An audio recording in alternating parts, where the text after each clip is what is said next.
Ya, halo anak-anak muda. Kita ketemu lagi di acara Empowering Youth kali ini. Nah, tema kita hari ini adalah leading. Dan kita mau membahas khusus di bidang financial dan stewardship gitu ya. Kita mau belajar bagaimana kita bisa memimpin uang dan bagaimana mengelola keuangan itu sendiri. Nah, kenapa kita angkat topik ini?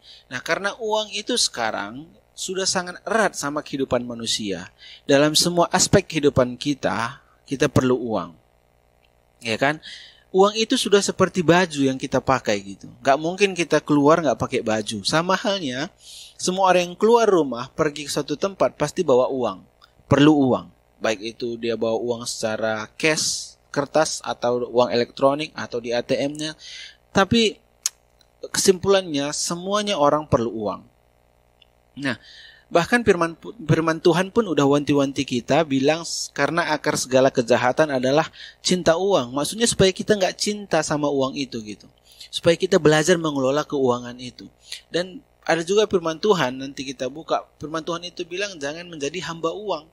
Berarti ada orang-orang yang memperhambakan dirinya untuk uang. Apapun dibuat asal dapat uang gitu. Nah, jadi teman-teman muda, hari ini kita mau sama-sama belajar bagaimana kita bisa menjadi orang yang memimpin uang, bukan uang yang memimpin kita. Nah, banyak orang-orang yang ditanya ketika kita bertanya sama anak-anak muda, kamu mau bekerja apa? Aku mau buat usaha, aku mau buka usaha ini. Rencananya udah bagus gitu kan. Dia udah buat rencana usahanya yang mau dia kerjakan, terus ditanya, kenapa kamu nggak belum kerjakan usahanya, belum mulai usahanya? Oh, aku belum punya uang gitu. Berarti dia dipimpin oleh uang. Jadi kalau dikasih uang baru jalan gitu kan. Nah, memang usaha itu butuh modal gitu. Tapi maksudnya kan ada cara lain. Buat dulu sesuatu yang lain, kumpulkan untuk menjadi modal atau pinjam menjadi modal gitu. Jangan uang yang memimpin. Kita nunggu cukup uang dulu baru bergerak gitu, lama jadinya. Itu makanya teman-teman kita mau belajar. Dan bahkan yang paling penting itu adalah bagaimana kita bisa memimpin uang itu sendiri. Kita menjadi tuan atas uang itu, bukan uang itu menjadi tuan kita, ya kan? Nah, jadi tanpa kita sadar kadang kita menjadi hamba bagi uang. Kerja hampir 24 jam demi uang, ya kan? Capai target setinggi-tingginya demi uang gitu. Kita lihat teman kita, dia masa umur saya udah punya rumah, udah punya ini, kejar pasang. Kerja keras itu nggak salah, tetapi menghambakan diri bagi uang itu yang salah. Jadinya kita menjadi tamak uang jadinya. Nah, teman-teman, kita belajar dulu stewardship. Nah, stewardship itu adalah orang yang dipercayakan untuk mengelola. Tadi kita bahas, kita berbicara tentang Eliezer. Bagaimana Eliezer ini adalah stewardship-nya si Abraham gitu, pengelola kekayaan Abraham. Nah, Abraham punya banyak uang, punya banyak harta. Dia angkat Eliezer menjadi kepala rumahnya, menjadi orang yang dipercayakan untuk mengelola semua kekayaan si Eliezer, si Abraham ini. Dan si Eliezer ini adalah orang yang bisa dipercaya. Nah, buktinya dia bisa dipercaya waktu Tuhan datang sama Abraham. Abraham bilang sama Tuhan, Tuhan, apa yang kau berikan kepadaku? Aku gak punya anak, nanti waktu aku meninggal, si Eliezer ini menjadi ahli warisku gitu. Nah, kalau misalnya si Eliezer ini karakternya gak bagus, dia gak bisa dipercayakan, orang yang semena-mena, suka-sukanya mau buat apa gitu, pasti Abraham cari orang lain untuk dipercaya. Tapi karena dia begitu bagus, pekerjaannya semuanya rapi, bagus, si Abraham ini udah mikir-mikir, nanti kalau aku meninggal, Eliezer ini ku angkat jadi ahli warisku. Artinya apa yang dia kelola itu Abraham mau percayakan kepada dia gitu. Nah, jadi itu yang kita mau pelajari saat ini, menjadi pengelola atas harta kita sendiri. Mungkin sebagai orang muda kita bilang, oh bang, aku gak punya harta untuk dikelola. Tapi kita kan mungkin punya gaji. Mungkin kita yang sekolah dapat uang jajan dari orang tua kita. Nah, kita mengelola hal kecil ini dulu. Kita belajar bagaimana mengelola, mempertanggungjawabkan keuangan ini. Bahkan mengelola diri kita sendiri. Bagaimana kita bisa mengembangkan diri kita. Sehingga keuangan kita, diri kita pun tertata rapi. Kita bisa menjadi orang yang dipercaya. Kita bisa menjadi orang yang bisa mempertanggungjawabkan keuangan kita dan mempertanggungjawabkan diri kita kepada orang lain. Nah, kita lihat bahwasanya ketika berbicara uang, Yesus pun saat di bumi, dia adalah orang yang menata keuangan dengan baik. Itu sebabnya di dalam pelayanan Yesus, dia perlu 12 orang. Dia perlu 12 orang stewardship-nya. Dia perlu 12 orang pengelola pelayanannya. Nah, Tuhan Yesus bahkan angkat salah satu dari 12 muridnya itu menjadi bendahara di dalam pelayanannya. Nah, karena pelayanan Yesus ini besar, banyak orang yang mengikuti dia setiap hari, dan dia pergi dari satu tempat ke tempat lain, jauh-jauh tempatnya. Pastilah mereka singgah di restoran, makan, ya kan? Perlu bayar gitu. Nah, jadi ada orang yang mengelola keuangan Yesus. Nah, jadi bahkan mereka pun pergi ke tempat jauh, nginap. Nggak mungkin mereka nginap di halaman rumah orang. Pasti mereka cari penginapan, perlu bayar. Nah, jadi Yesus pun di dalam hidupnya, dia mengelola keuangan yang baik di dalam pelayanannya itu sendiri. Nah, jadi sehingga mereka tidak terkendala karena uang di dalam pelayanannya. Karena dari awal Yesus sudah kelola semuanya dengan baik dan benar.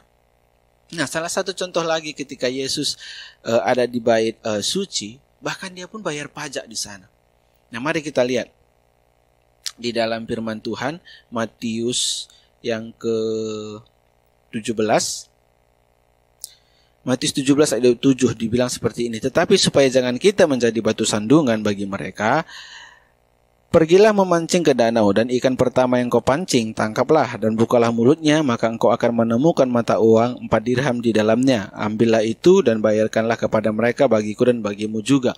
Jadi kita lihat waktu Tuhan Yesus sama si Simon Petrus ada di bait suci, orang yang kutip itu, bea dan pajak di bait Allah bilang, apakah Tuhanmu tidak membayar pajak yang 2 dirham itu? Si Simon bilang, Yesus bayar. Karena Simon pun tahu Yesus nggak orang yang gratis-gratisan juga.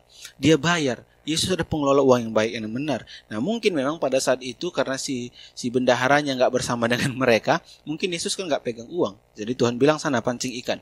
Nanti dari mulut ikan itu ada uang, bayarlah. Jadi kita lihat Yesus pun mengajarkan kita untuk mengelola keuangan yang baik, mengelola keuangan dengan baik dan benar dalam kehidupan kita, dimulai sejak kita muda. Nah, jadi teman-teman, supaya saat kita masih muda kita sudah belajar mengelola keuangan kita menjadi pemimpin atas uang kita, dan uang ini bisa kita pakai dengan yang baik dan yang benar, dan kita nggak menjadi orang yang cinta uang, dan kita nggak memperhambakan diri kepada uang. Kita menjadi orang yang menguasai uang gitu. Nah, kita lihat satu lagi firman Tuhan di dalam Ibrani. Di dalam Ibrani yang pasal yang ke-13 ayat ke-5 bilang seperti ini. Janganlah kamu menjadi hamba uang, dan cukupkanlah dirimu dengan apa yang ada padamu. Karena Allah telah berfirman, aku sekali-sekali tidak akan membiarkan engkau, dan aku sekali-sekali tidak akan meninggalkan engkau. Nah, jadi Tuhan pun bilang, jangan menghambakan dirimu sama uang. Jangan jadi hamba uang gitu. Nah, kita lihat sekarang, kenapa sih ada orang-orang yang menjadi PSK gitu, menjadi wanita malam, karena mereka terobsesi dengan uang mungkin. Terus mereka bilang apa, atur ekonomi gitu, tapi mereka menghambakan diri atas uang, kan ada pekerjaan lain. Nah, makanya teman-teman muda, uang dan pengelolaan itu adalah 2 hal yang sangat penting untuk kita belajar. Banyak orang yang ketika diberi uang banyak, itu malah membuat mereka jatuh misalnya, membuat mereka gagal karena kebanyakan uang, nggak tahu mengelolanya, menjadi anak yang manja, nggak bisa apa-apa. Tapi waktu kita belajar mengelola keuangan dengan baik yang benar, misalnya Tuhan bilang kan, cukupkanlah dirimu dengan apa yang ada. Gaji kita 2 juta, cukupkanlah hidup kita itu dengan 2 juta. Gaya hidup kita pun gaya hidup 2 juta gitu. Nah, jadi selevel dia, gaji kita 2 juta, gaya hidup kita pun 2 juta gitu. Kalau misalnya gaya hidup kita 4 juta, gaji kita 2 juta, gaya hidup kita harus kita turunkan. Kita harus sepakat. Itu sebabnya perlu stewardship tadi. Kita mengelola bukan hanya keuangan, tapi diri kita juga. Nah, jadi waktu kita berhasil memimpin keuangan, kita pun akan berhasil memimpin diri kita. Itu sejalan bersamaan, teman-teman. Ya, sekali lagi kita lihat bahwasanya hidup kita ini perlu pengelolaan, perlu pertanggungjawaban yang baik dan benar, baik dalam keuangan. Nah, karena kita lihat sejak kita lahir ke dunia ini, kita sudah perlu uang. Nah, jadi saat kita sudah dewasa, saat kita sudah mulai beranjak dewasa, mari kita belajar memimpin keuangan kita. Kita yang memimpin uang gitu, kita yang menguasai, kita adalah tuan atas uang itu sendiri. Kita bisa alih-alihkan uang ini mau kemana, karena kita tuannya, kita rajanya. Dan kita mengelola uang ini. Saat kita pegang uang gak habis gitu aja, tapi uang itu bisa berlipat kali ganda, uang itu bisa bertumbuh dan menghasilkan lebih banyak lagi. Dan salah satu hal yang lebih penting lagi adalah teman-teman, diri kita ini menjadi modal utama kita gitu. Waktu kita bisa menata layani diri kita dengan baik, kita mengelola diri kita dengan baik, mengembangkan semua talenta di dalam diri kita dengan baik, itu bisa menjadi tambahan, itu bisa menjadi nilai plus hidup kita bagi orang lain. Nah, itu sebabnya banyak perusahaan yang mau memperkerjakan kita, karena kita mempunyai nilai tambah. Kita menjadi orang-orang yang bisa mempertanggungjawabkan diri kita.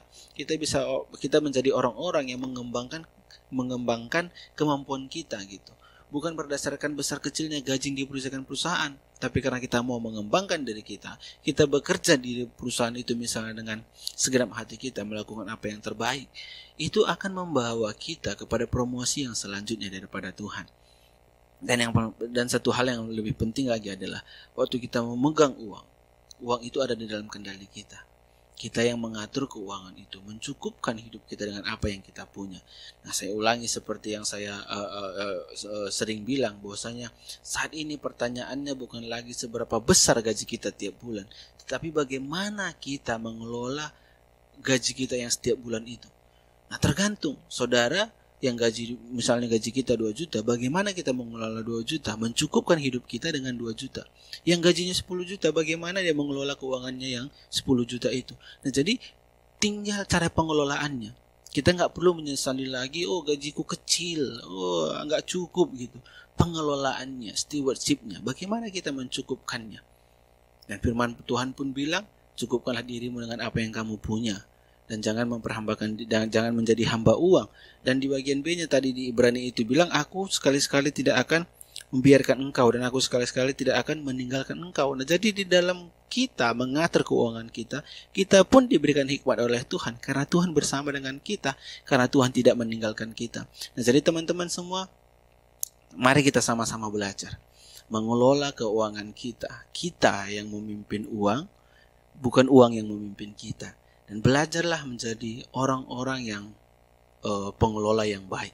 Kita bisa mengelola keuangan kita bisa mencukupkan diri kita dengan apa yang kita punya karena pengelolaan yang bagus yang kita buat sebelumnya. Itu sebabnya mari mulai sekarang, kalaupun kita mau tulis-tulis berapa untuk ini setiap bulannya tergantung pada gaji kita bisa mulai rencanakan, kita bisa mulai tulis sehingga betul-betul kehidupan kita tertata rapi. Nah, kita bisa memimpin keuangan kita bisa mengelola keuangan kita dengan baik dan yang benar, dan kita bukan menjadi orang yang cinta uang, kita bukan menjadi orang yang menghambakan diri sama uang, tapi kita menjadi tuan atas uang itu sendiri. Nah, teman-teman muda, ini bisa saya bagikan sama kita semua. Tuhan Yesus memberkati kita, dan mari kita sama-sama belajar menjadi pengelola yang baik. Tuhan Yesus memberkati.